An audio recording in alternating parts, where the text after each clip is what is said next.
फरमाइश की थी जनाब राशिद मिनहास फ्रॉम पैल थोड़ा सुन के।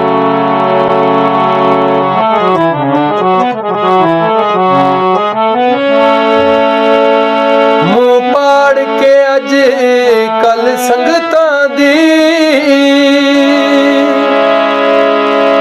इत्थे हर कोई गल कर लैंदे, बंदा नीच अज़माए जिंदगी दा औखा हिक हिक पल कर लैंदे।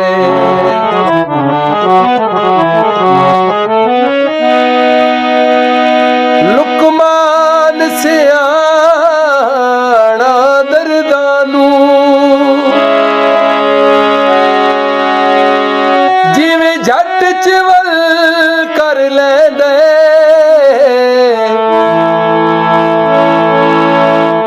ओ चंगा लगदा नातिक कोई शक नहीं, सारे मसले हल कर ले।